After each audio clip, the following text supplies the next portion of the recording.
Good evening बच्चे। तो कैसे हैं आप लोग? एकदम अच्छे से पढ़ाई कर रहे होंगे। और आज मैं लेकर आया हूँ हिस्ट्री का class 3 about the Indus valley civilisation.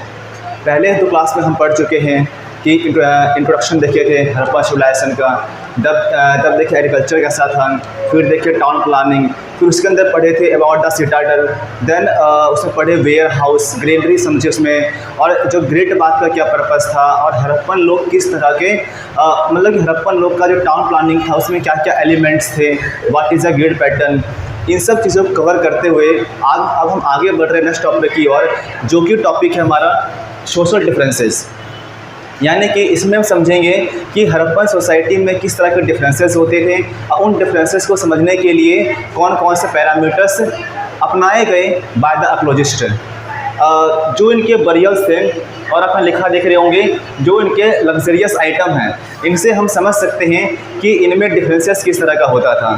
जैसे कि बरियल्स वाले में, तो बरियल्स के थ्रू हमें समझ पा रहे हैं कि जब एक्सकेवेशन किया गया था बरियल्स का, या जब एक्सकेवेशन किया जाता है बरियल्स का, उसमें हम ये देखते हैं या पाते हैं कि उस डेड बॉडी के साथ हमें कौन से एलिमेंट मिले हैं, हमें कौन से वहाँ पर ऑब्जेक्ट मिले हैं।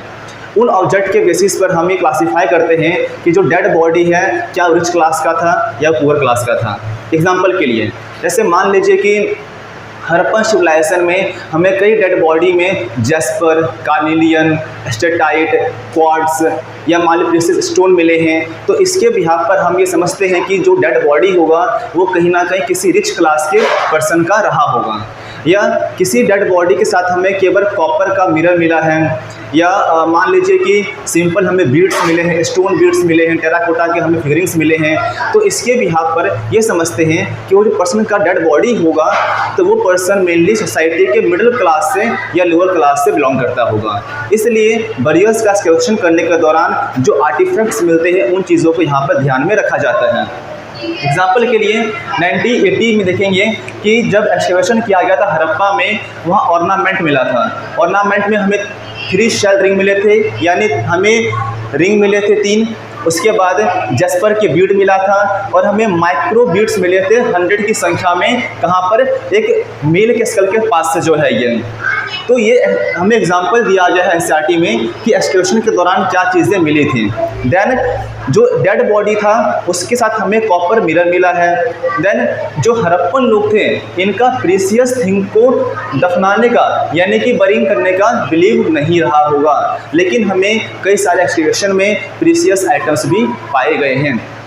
इसके बावजूद जो आइटम को जो दफनाया जाता था या डेड बॉडी के साथ में जो आइटम्स को, आर्टिफैक्ट्स को रखे जाते थे, इसके ऊपर कहीं ना कहीं ये क्वेश्चन अराइजिंग होता है कि क्या हड़प्पा के लोगों का सही में बिलीव था आफ्टर द डेथ है, जो पुनर्जन्म का जो विश्वास है, जो रीबर्थ का है, जो नेक्स्ट लाइफ का जो कॉन्सेप्ट है, क्या उसमें बिलीव करते थे।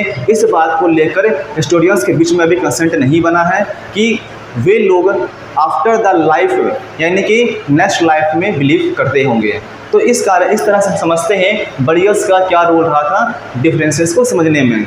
अब देखते हैं सेकंड पॉइंट हमारा है लुकिंग फॉर लग्जीरियस, यानी हमें लग्जीरियस आइटम्स मिले हैं कई सारे हड़प्पा के साइड से, इंडस वैली के साइड से जो है ये।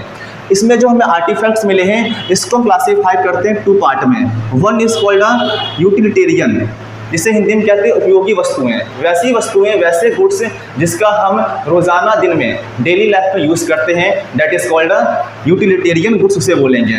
सेकंड हमारा देखेंगे यहाँ पर यह लग्जरियस गुड, यानी कि वैसे गुड्स जो कि डेली लाइफ में यूज़ ना हो करके एक स्पेसिफिक टाइम पीरियड में इनका यूज़ होता होगा। तो जो ऐसी चीज़ें जो हमें रोज़ मिली हैं उनमें हमें एग्जांपल के लिए मान लीजिए पोट्री दिया हुआ है, क्ले दिया हुआ है, टेराकोटा फिगरिंग हो गए, तो ये चीज़ें हमें बहुत कॉमनली मिलता है और हर साइट्स पे मिलता है। इस कारण से कहा जाता है कि जो डेली यूज़ की वस्तुएं हैं और जिस जगह पर इन चीज़ों का होर्डिंग मिला है ना, तो उस जगह को ऐसे क्लासिफाइड किया गया है कि वे मेनली जो मिडिल क्लास है उनका एक तरह का सेटलमेंट रहा होगा। देन जो हमें लग्जरियस आइटम जैसे कि वो बहुत ही कॉस्टली चीज़ से मिलके बनते थे, पहला पॉइंट। सेकंड, जिस चीज़ से लग्जरियस आइटम बना हुआ है वे नॉन लोकल मटेरियल थे, यानी कि महंगी चीज़ों को बनाने के लिए जो रॉ मटेरियल था बाहर से इंपोर्ट कराया जाता था।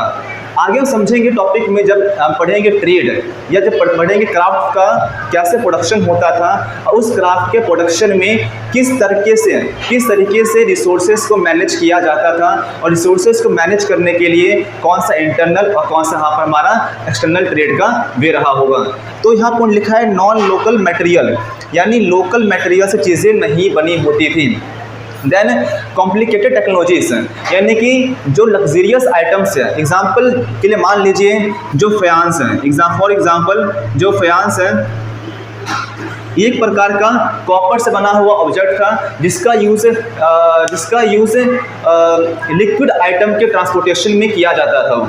तो इस तरह की चीज़ों को बनाने में काफ़ी कॉम्प्लिकेटेड टेक्नोलॉजी का यूज़ होता था, तो जो काफ़ी जटिल तरीके से बनाई गई थी, यानी कॉम्प्लिकेटेड टेक्नोलॉजी से बनाया गया था चीज़ें। देन काफ़ी महंगी चीज़ से बनाई गई थी या उन रॉ मटेरियल से बनाया गया था जो कि रॉ मटेरियल हमें लोकली हड़प्पन सिविलाइजेशन में अवेलेबल नहीं हो रहा था। उन गुड को क्लासीफाई किया जाता है अंडर द लग्जरियस गुड। यानी ये तरीके होते हैं डिफरेंसेस को जानने के। इसके अलावा जो टाउन प्लानिंग है, टाउन प्लानिंग के बेसिस पर भी हम समझ सकते हैं कि किस तरह से डिफरेंसेस रहे होंगे। फॉर एग्जांपल के लिए मान लीजिए कि जो हमारा टाउन प्लानिंग था, तो टाउन प्लानिंग में 2 पार्ट्स थे। टाउन प्लानिंग में 2 पार्ट रहे थे। One is called a citadel, एक था सिटाडल। देन सेकेंड पार्ट एक था हमारा सिटाडल एंड सेकेंड पार्ट हमारा था लोअर टाउन। तो जो लोअर टाउन का सेटलमेंट है, जो लोअर टाउन में हमें हाउसेस मिले हैं, उन हाउसेस को देखने के बाद हमें यह मालूम चलता है कि कहीं ना कहीं टाउन प्लानिंग में भी डिफरेंसेस पाए गए थे। क्योंकि आप देखेंगे कि जैसे हमने पढ़ा भी था प्रीवियस क्लास में कि सिटाडल को फोर्टिफाइड किया गया था। सिटाडल को फोर्टिफाइड करने के पीछे मेन रीज़न यह माना जाता है कि वहाँ पर एलीट क्लास रहता होगा, और जो लोअर टाउन है इसको फोर्टिफाइड नहीं किया गया था। यानी कि हालांकि दोनों सेपरेट थे, वॉल से सेपरेट किया गया था इन दोनों को, क्योंकि लोअर टाउन में मिडिल क्लास के लोग या लेबर क्लास के लोग रहा करते थे। और हमें जो लोअर टाउन में हमें जो हाउसेस मिले हैं, जो बैरक्स मिले हैं, उनके बिहाफ पर भी हम ये आराम समझ सकते हैं कि यहाँ पर जो टाउन्स थे, जो सिटीज़ थे, उतने वेल डेवलप्ड नहीं थे। तो आज हमारा कॉन्सेप्ट यहीं पे हम ख़त्म करते हैं डिफरेंसेस को लेकर। नेक्स्ट क्लास में मैं लेकर आऊँगा कि किस तरह का क्राफ्ट प्रोडक्शन था और उस क्राफ्ट प्रोडक्शन को बनाने के लिए, क्राफ्ट्स बनाने के लिए टेक्नोलॉजीज़ को कहाँ से प्रोक्योरमेंट किया जाता होगा। Then thank you. चिल्ला रहे हैं।